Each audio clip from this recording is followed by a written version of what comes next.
start my time just yet. Hold up. My name is Tim Hightower. This is my beautiful wife, Rikki Hightower. Give a hand for Rikki real quick. We are so thankful to be here with you. Man, we traveled all the way from Richmond, Virginia. I know many of you have traveled. Anybody from Richmond, Virginia in the house? Okay. I know many of you have traveled from a lot of far places all across the world to be here. This is something that's very important to us. We're so thankful to be here with you and to share a little bit of our story, to hear some of your story and to connect with you all. As you see in the video, I've been a part of dōTERRA. I'm thankful to the whole dōTERRA team, to Kurt, Corey, Emily, all of you for having us on board, having our family. So we're thankful for that. Thank you to you all. I think you're somewhere up here, somewhere down here. Thank you for having us here. This conference, so far from what I've seen, the theme is dream, and you've been wowed by many performers and many presentations about dreaming. Something that you all understand very well. I see your teams, Rikki and I have watched the social media interactions. You all have big goals, you all have big dreams. I want to share a little bit of our story, my journey, and hopefully it can resonate with you, whether you like football, whether you love football, whether you know absolutely nothing about football. Hopefully something from our journey together can resonate with you and you can take it back to wherever you are, be inspired to live your best life and continue to dream big. Can we start now? All right.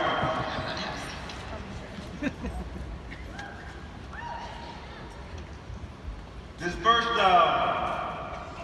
a little bit about me. I am a professional athlete, but there's a lot of different things that you'll get to know about me and that I'll talk about. I want to talk to you a little bit today. Why am I here? I want to talk to you a little bit today about triumph over struggle.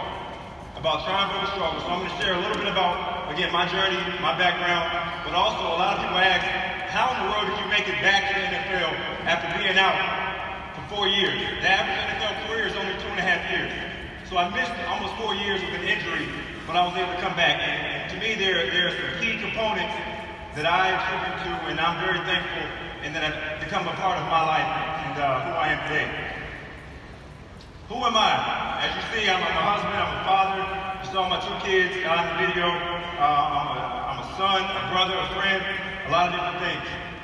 The early years for me, this is young Hightower, this is young Tim. And my father was a professional boxer. I was born in California.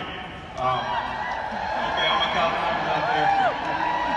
So I was born in California, and my father was in the Marines. He was stationed in the Marines. He was a boxer.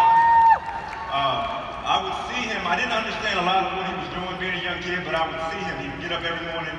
He would still train 2, 3, 4 hours, go to work, come back home. And as a kid, I really saw that discipline. I saw the work ethic. I didn't understand it, but I saw it. Fast forward, we moved from California. We relocated to Tulsa, Oklahoma. Anybody from Oklahoma in here? Yeah. Okay, Oklahoma. We relocated to Tulsa, Oklahoma. I grew up playing soccer. I loved soccer. Soccer was my favorite sport. My soccer coach said, "Hey, Mr. Hightower, I think your son should play football." He allowed me to play football, and there was something about the football for me. It was liberating for me. No matter what was going on, we moved a lot when I was a kid. You know, we were moving constantly from place to place. But for whatever reason, when I got on that football field, when I put a ball in my hand, it was something that was liberating. All of my problems went away. And so I told my mother in the 5th grade that I was going to play professional football. I wrote it down, I put it on a sheet of paper, and I would carry it around everywhere I went. That was my dream. I had a big dream. I didn't know anything about the statistics of how many people actually make it. I just knew that for me, this is something that I wanted to do, and I set myself to do it. Fast forward a little bit, I go to high school. This is right before, before you play professional football, you gotta go to college. So for me, this was a big step. I've been working very hard. I get to high school. This is when part of your dream starts to become reality. The college scholarships, college coaches are knocking on your door. College is the first step. You get a degree, get a good education, then you play professional football. Well, I didn't have a lot of scholarships. Matter of fact, I didn't have any. And I remember right before my senior year in high school, I broke my foot. I remember being devastated. I I'd worked all the way since I was in the 5th grade. This is my opportunity to show the world what I can do. This is my first introduction, and I can no longer play football. And I remember just breaking down in tears. I was distraught. Well, finally, I get one opportunity from the University of Richmond. I had no clue where or who the University of Richmond was. All I knew was they gave me an opportunity, so I'll take it.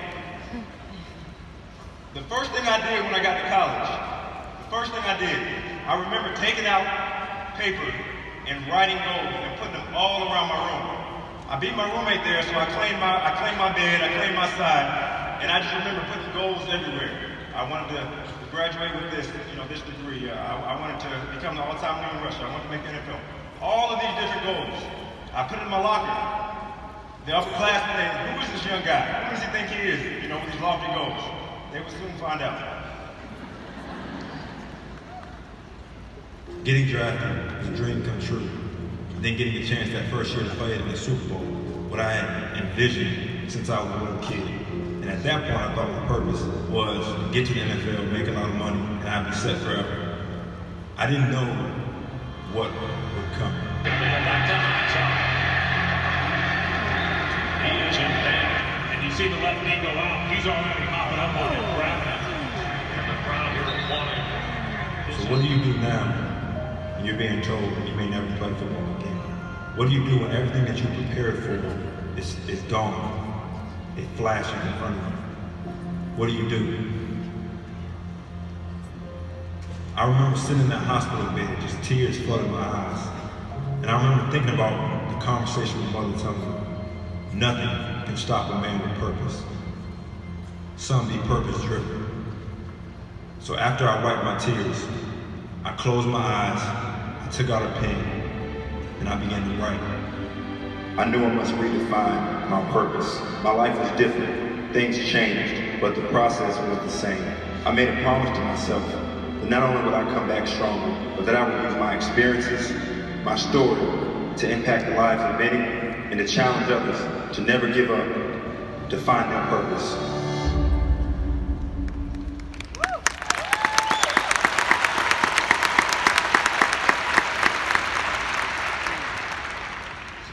There are 5 things about this story that I want to leave you with and charge you with before Rikki gets up here and shares some of her perspective. So as you saw in the first video, my goal was, as a young kid, I wanted to make it to the NFL. Next thing you know, I was going to be very rich, and then I would have no problems at all. That couldn't have been farther from the truth. I did not plan for that to happen. I did not plan to be at 24 years old, my career snatched from beneath me before it even got, before I really got started. One thing I learned about that whole process is pain. There's something about pain, and pain is power. See, what I thought was pain meant something was wrong.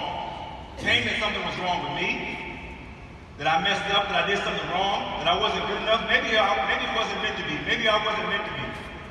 But what I found out was, until I was not able to fully heal from this injury until I embraced this pain.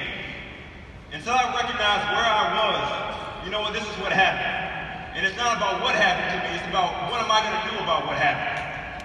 And how will I use this to make my life better, but more importantly, my family's life better, and the lives of every single person who I come in contact with.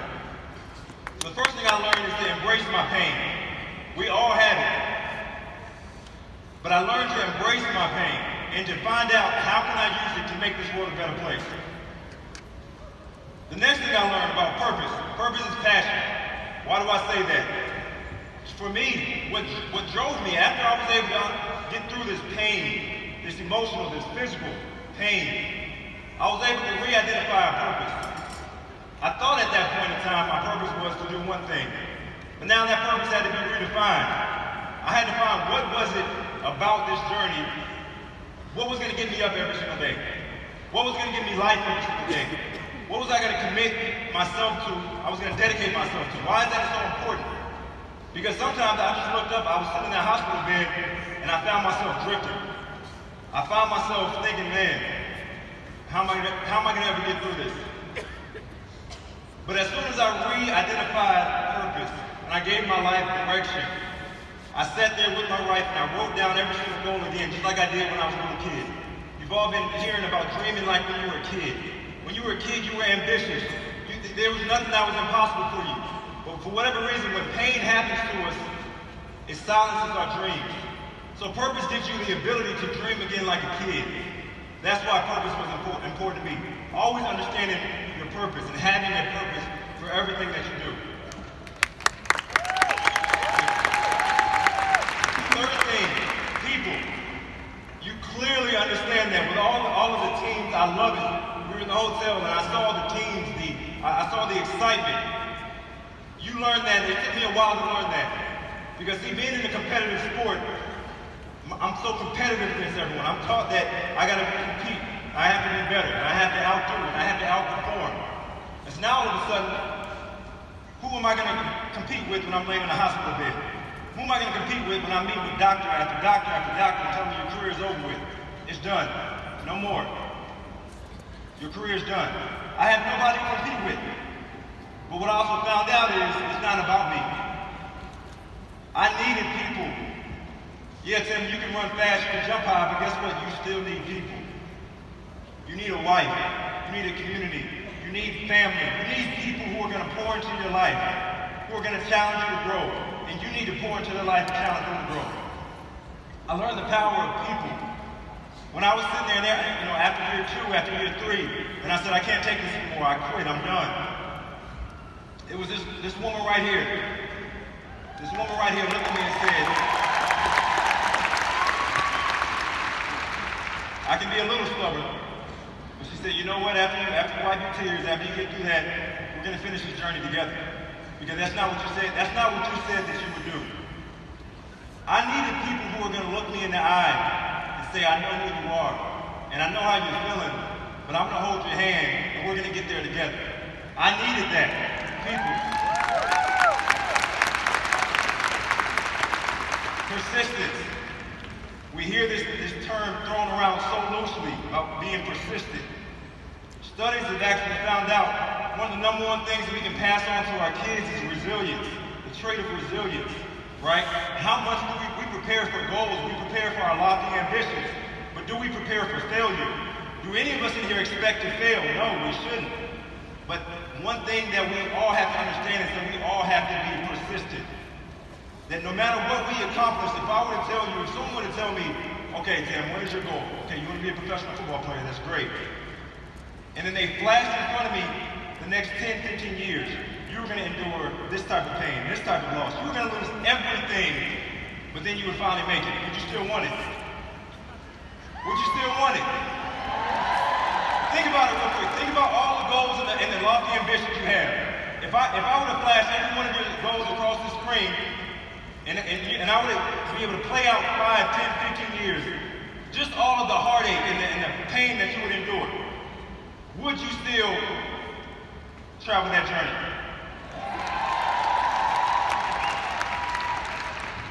Persistence. No matter what happens to you, understand you can, you will, you must overcome it. Lastly, for me, prayer. What is prayer? So many people use, I'm not up here, I'm not a preacher, I'm not here to preach to you.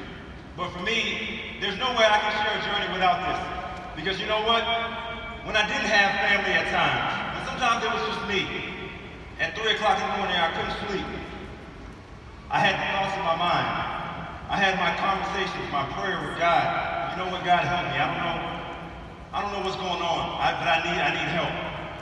I know what happens when you go through a time where you're feeling lost and you're feeling like everything has been snatched away from you. You start to lose confidence in yourself. I did.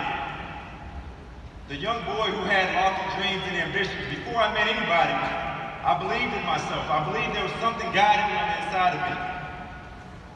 Next thing you know, pain comes, tragedy comes, heartbreak comes. I no longer hear that voice.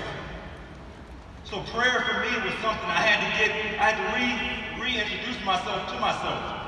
Who am I? What were those dreams that were downloaded on the inside of me when I was a kid? I had to get back to the person who I was before this happened. And that brought confidence, that brought a sense of renewed purpose.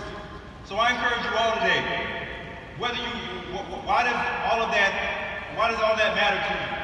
Because I don't care what profession, I don't care where you are in your life. I encourage you to find your 5 pillars. To look at your situation and say, no matter what happens, yes, I will face pain, but I can and I will and I must endure and overcome it, because I have a story as well. I encourage all of you to identify what purposes are, what is driving you in life. Why am I doing what I'm doing? I encourage all of you to surround yourself with people and to be that person for somebody. How can I help you and pull you along? How can I be that support system? I encourage all of you to never ever give up. And lastly, I encourage all of you to pray and to never stop praying.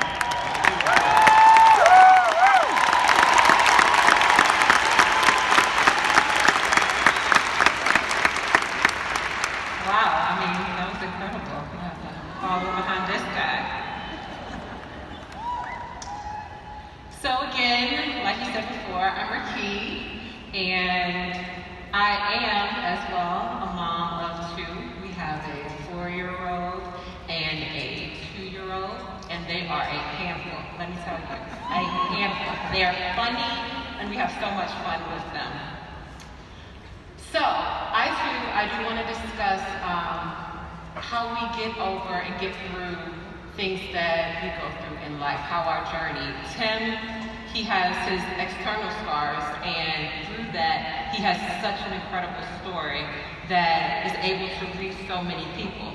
But we often have internal scars from the things that we go through in life that we never, ever want to tell anyone about, things that we never even want to deal with, things that, in essence, prohibit us to be who we were called to be. They stop us from tapping into the gifts and the passions that we have. So, as you can see here, well, wherever they are around, you see pictures of 2 little girls having fun and going throughout things, and the center, that's a picture of my sister and I on Christmas. Don't ask me about that dress when we're done, because the 80s were a puffy time, I guess. So this pink situation here, and Santa Claus, of course you gotta have a classic Santa Claus picture. And the 3rd picture, my grandfather, he was a photographer, so he would always put us in his studio, and then he would take all these pictures of us. And you know what? Thank God he did, because I'm able to have so many memories. Not too long after that last picture, I say a few days before, maybe a few weeks before my 6th birthday, my entire world changed. My sister, my older sister there, she drowned at the beach. My mom, you know, we begged her. We wanted to go, because my aunt, she told my mom that she wanted to take us, and she was like, no, I don't think it'll be a good idea, but we pushed it, and the unfortunate occurred. I mean, I literally remember like it was yesterday, walking around on that beach, asking people, had they seen her, describing her 2-piece bikini. I mean, it was pink and purple, and it had the little frills around it, you know, the 80s. And it was almost like an endless thing. And I remember the amount of emotion that I had, the transparent emotion, and I did not care who knew that I was missing someone, who knew that I was going through something at that very moment. It didn't matter to me. And in that, I never wanted to feel that feeling again. I chose to, after that moment, take that tragedy and put it in a box, put it away for no one to ever see. I became a professional at wearing a mask and never allowing anyone to see my fears, my insecurities, the innermost me, to the point where I lost touch of who I was myself. I had no clue what my inner voice was. All I knew was that I had to be tough. I had to be tough for my family. I had to be the strength for my mother. She was pregnant at the time, and we welcoming a new baby a few months later, and I had to be strong for that baby as well.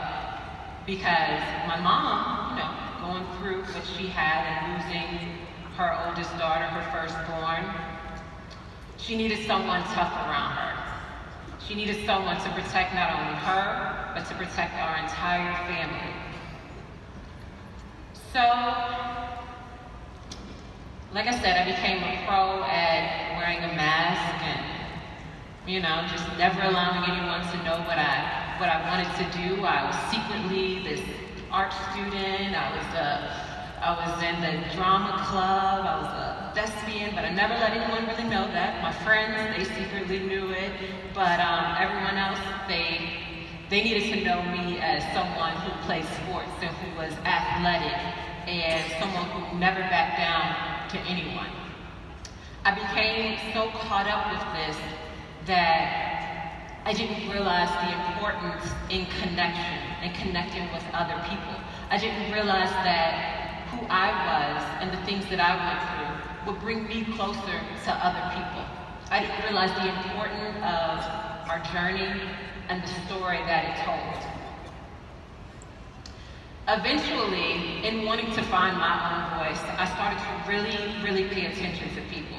I mean, study people. The way that they walked, the little subtle nuances in their personality, the things that they felt but would never tell anyone.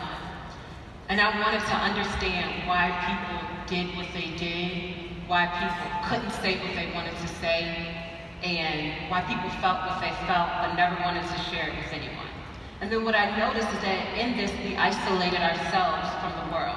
We separated ourselves from people that we need and people who need us. We looked at our scars like something unsightly, something that was not meant to be seen, that something was not beautiful.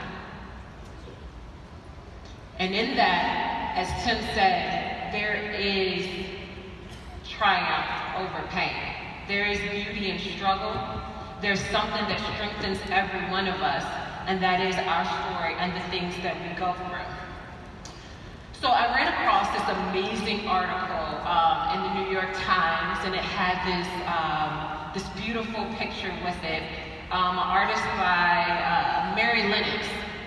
She put together these pictures. And in the article, it talked about weeds essentially having their moment of glory. Weeds had before, they've never been viewed as anything beautiful or positive or really anything that contributed much to society or people or well-being or life.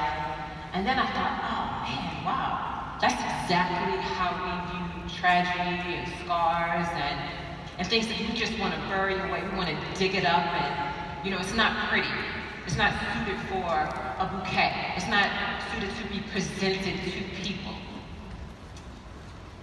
And then it also said that now, in this moment, there's this cultural shift where weeds are embraced. They're beautiful. They're now being put in the most beautiful arrangements. People are paying a ridiculous amount of money for these things. Do you understand me? Because people are finding value in struggle. People now are saying, this beautiful prickly pear or whatever these things are, they're beautiful. I want to put it beside this value peony. And I just thought, wow, if we could as people put our stories and connect with one another, if we could connect our hardships to the beauty of another person, if we could just, for a moment, stop and try to see beauty in flaws, beauty in our flaws, beauty in the flaws of other, we will be better off. We'd be a better suited group of people. We'd be able to touch and reach out to so many other people.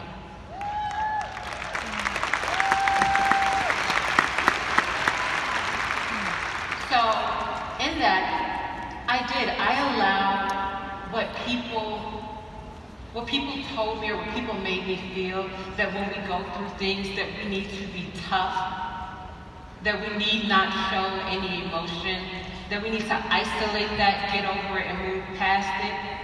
I'll allow that to define who I was.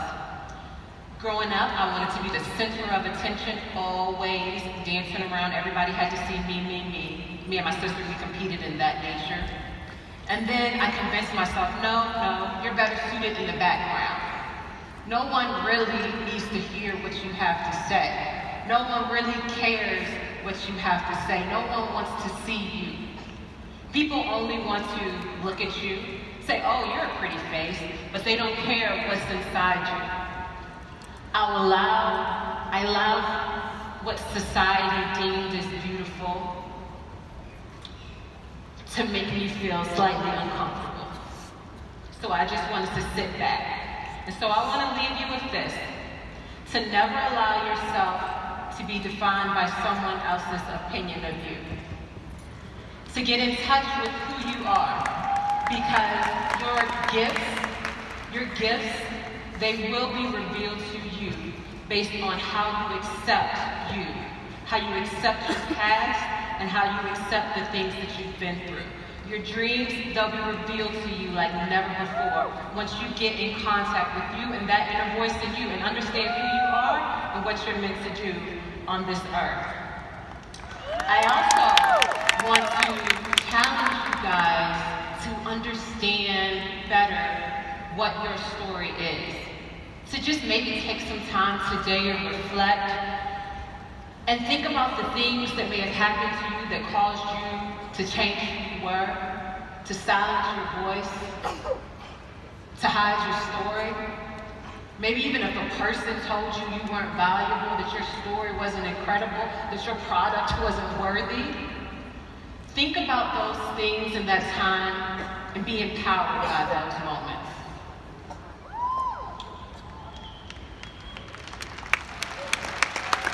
Because you are each purposed here today with a story. And I want to just take a minute before I'm done and also say that there was a few people that after we spoke in Chicago, and I started following you guys' pages on Instagram. And I was so touched by your stories. There were other people's pages that were cool too. They were, selling their products, and which is totally incredible because you guys have a product that is true. And what is everyone out here trying to do? They're trying to find what's true. But in truth, we need connection. In truth, you need knowledge. And me connecting with certain people's pages and seeing what they're doing and understanding what their truth was found through their stories. There's one lady in particular, I don't know if she's here, but hey girl, if you're here, she often talks about her son and how they overcame cancer and how essential oils were there for her and her family and how it's become a staple in her life. And I will follow this girl's page because I'm bought in 110%. So I encourage you to share with your followers the things that you've gone through in life. Not to hide them, not to put them away in the box, but days that you're feeling down I like elevation, so put a few drops of elevation and have a post and share why you're doing it. Know that there's always a purpose behind every single thing that you do. And people want to know what that purpose is because everyone is walking around here trying to figure out what their purpose is. Nothing that you do in vain. You guys are here because you know that what you have is important. You believe in dōTERRA. dōTERRA's helped me in so many ways, emotionally and physically. I try to work out every now and again, and then my shoulder, I get the little deep blue out, and I'm good, And so people, they want this. They want to have something to connect with. So I encourage all of you to share those things. I'm watching, Tim's watching, we're following you. We're encouraged and motivated by you. So I hope that in return you guys were encouraged and motivated by us today. We really do enjoy and we love all your stories that you share with us.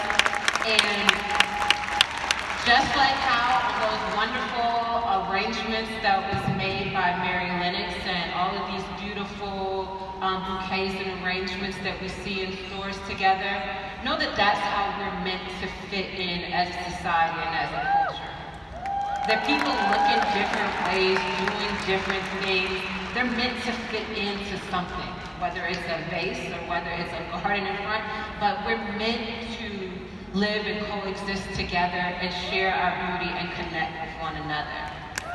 So, yeah.